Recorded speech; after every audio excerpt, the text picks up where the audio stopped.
डस्का के ज़िमनी इंतखाब ने पाकिस्तान की सियासत की हकीकत खोल कर रख दी है।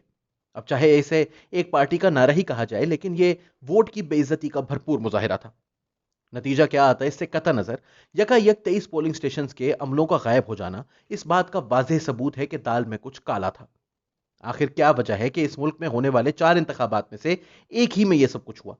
किसी और हल्के के पोलिंग स्टाफ में से किसी की बीवी बीमार नहीं हुई, किसी को ऊंघ नहीं आई, किसी को अचानक कहीं जाना नहीं पड़ा, किसी की गाड़ी खराब नहीं हुई। ये सब इस एक हल्के में ही क्यों हुआ, जहां कई घंटे पहले ही गैर हतमी गैर सरकारी नतीजा हुकूमती उम्मीदवार के खिलाफ आ चुका था। रिटर्निंग ऑफिसर के मुताबिक इनके अमले में से किसी से भी राब्ता नहीं हो पा रहा था और ना ही उन्हें कोई खबर थी कि उनका अमला आखिर कहां गया। चीफ इलेक्शन कमिश्नर की जानिब से जारी की गई प्रेस रिलीज के मुताबिक जब 3 बजे तक 23 पोलिंग स्टेशन का अमला गायब रहा तो उन्होंने पंजाब के चीफ सेक्रेटरी को फोन करके उनसे इस बाबत इस्तफसार किया। चीफ सेक्रेटरी ने कहा कि वो फौरी तौर पर इस मसले का हल करेंगे और सारे अमले और सामान को ट्रेस करेंगे, लेकिन इसके बाद उन्होंने भी खुद को गैर दस्तयाब कर लिया। शाहिद खाकान अब्बासी के अल्फाज में वोटों और डब्बों के बाद अमला और फिर चीफ सेक्रेटरी भी चोरी हो गए। यानी इलेक्शन कमीशन कोशिश कर रहा है कि सूबे के अफसरान से, पुलिस के अफसरान से, मुकामी इंतजामिया से पूछा जाए, मगर उनको कोई आगे से जवाब नहीं मिला। चीफ सेक्रेटरी साहब, चीफ सेक्रेटरी पंजाब से एक दफ़ा रात को तकरीबन 3 बजे मुमकिन हुआ उन्होंने थे को ट्रेस करके रिजल्ट्स की फराहमी की यकीन दहानी कराई। सेक्रेटरी पंजाब ने रात के 3 बजे कहा जी मैं ढूंढ के दूंगा आपको प्रिजाइडिंग अफसर, और जो आपके बैलेट गायब हो गए, मगर फिर उन्होंने अपने आप को अनअवेलेबल कर लिया, यानी चीफ सेक्रेटरी साहब भी गुमशुदा हो गए रात के 3 बजे के बाद। और फिर अचानक ये अमला एक एक करके सुबह 6 बजे के करीब वापस आना शुरू हो गया। इनकी वापसी पर इनसे पूछा गया कि आप इतने घंटे तक कहां थे, तो इन्होंने तरह तरह के बहाने सुना दिए। जियो न्यूज की खबर के मुताबिक पुलिस ने अमले को बाजियाब कर लिया। बाजियाब किससे कर लिया, कहां से कर लिया, किसी ने ना पूछा, ना किसी ने बताने की जरूरत महसूस की।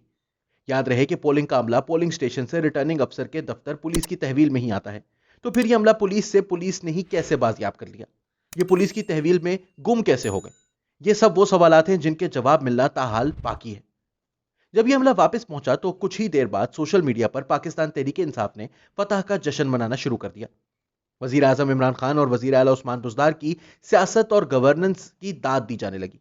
वजह यह थी कि चंद घंटे कबल तक करीब 8000 की लीड रखने वाली सैयदा नौशीन इफ्तिखार यकायक 6000 वोटों से हार चुकी थी और अब पीटीआई के अली असजद मली बरतरी हासिल कर चुके थे। जैसे जैसे हकायक सामने आते गए, यह वाज़ेह होता चला गया कि यह आखिरी 23 पोलिंग स्टेशन के नताइज इंतहाई मुतनाज़ हैं। एक ऐसे इंतखाब में जहां पूरे हल्के में 35 से 40% वोटर टर्नआउट रहा, इन 20 पोलिंग स्टेशन पर टर्नआउट 88% तक जा पहुंचा।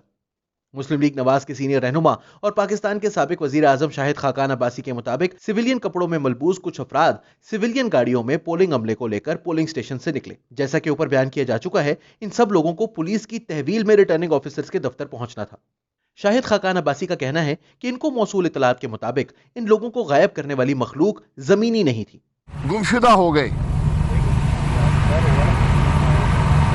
कुछ ने फॉर्म 45 हमारे पोलिंग यूनिट को दे पाए, कुछ नहीं दे पाए, लेकिन ये 20 प्रिजाइडिंग अफसर जो थे ये अपने रिकॉर्ड समेत गायब हो गए और जो मौके पर गवाह हैं वो बताते हैं कि इनको सिविलियन कपड़ों में, सिविलियन गाड़ियों में अफराद आए और रात की तारीकी में लेकर चले गए। तो हमें जो शहादत मिली है उससे पता चलता है कि ये इनको ले जाने वाले ज़मीनी मखलूक के लोग नहीं थे। अपनी प्रेस कॉन्फ्रेंस में मरियम नवाज ने भी कहा कि मुझे नहीं पता कि ये लोग कहां गायब हुए, इसके पीछे कोई मखलूक थी या नहीं थी, लेकिन उन्होंने इलेक्शन कमीशन से न सिर्फ इस मामले की तहकीकात का मुतालबा किया बल्कि यह भी मुतालबा किया कि जो अफराद, पुलिस अफसरान, इंतजामिया के अहलकार, हुकूमती अहलकार बशमूल वजीर आला पंजाब उस्मान बुज़दार और वजीर आजम इमरान खान के सबके खिलाफ कार्रवाई की जाए। उन्होंने इलेक्शन कमीशन से मुतालबा किया कि पूरा दिन इंतखाबी अमल में रखने डाले गए, बार बार पोलिंग रुकवाई गई और बाद अज़ा अमले को गायब कर दिया गया। उन्होंने कहा कि पूरा NA 75 का इलेक्शन दोबारा करवाया जाए और इससे कम पर हम नहीं मानेंगे। पीस का माहौल नहीं देंगे, एक कंड्यूसिव एनवायरनमेंट नहीं देंगे अपनी राय इस्तेमाल करने का, तो वो इलेक्शन तो वैसे ही नल एंड वॉइड हो जाता है। और खास तौर पर डस्का सिटी बिल्कुल हमारे जो स्ट्रॉन्ग होल्ड्स है वहां आपने पोलिंग स्लो रखी, तो ये 20 हलकों का नहीं है, 20 पोलिंग स्टेशंस का नहीं है, ये पूरे हलके में अब री इलेक्शन होगा, इससे कम पे हम नहीं मानेंगे। मुस्लिम लीग नवाज का यह दावा कि इंतखाबी अमल को बार बार रुकवाया गया, मीडिया इतलात के मुताबिक ये भी दुरुस्त है।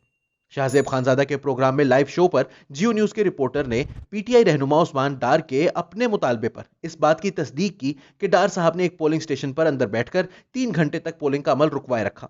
डार साहब का दावा था कि राना सनाउल्लाह की क़यादत में मुस्लिम लीग नवाज के कारकुनान ने उनका रास्ता रोके रखा था, लेकिन इस दावे को भी जियो न्यूज के रिपोर्टर ने बातिल करार दिया। यह इंतखाबी अमले का यूं गायब होना, रिटर्निंग ऑफिसर के राब्ते से भी बाहर हो जाना, इंतजामिया का किसी किस्म की मदद ना करना और फिर जनरल परवेज मुशर्रफ और जनरल ज़ियाउल हक के रेफरेंडम्स की याद ताज़ा करते इंतखाबी नताइज कि जिनमें 90% तक वोट डाले गए, इन नताइज को मुतनाज़ा तो बना ही चुका है। अब इस हल्के से इस पोलिंग के मुताबिक किसी को भी फातेह करार दे दिया जाए, अवाम इस फैसले को मानने के लिए तैयार नहीं होंगे। बेहतर यही है कि पूरे हल्के में, वरना कम अज कम इन 23 पोलिंग स्टेशंस पर इंतखाबात दोबारा करवा के इंतखाबी अमल को शफाफ बनाया जाए और अवाम के सिर्फ हकीकी नुमाइंदे ही पार्लियामेंट में पहुंचे। वोट चोरी का यह शर्मनाक सिलसिला अब बंद होना चाहिए।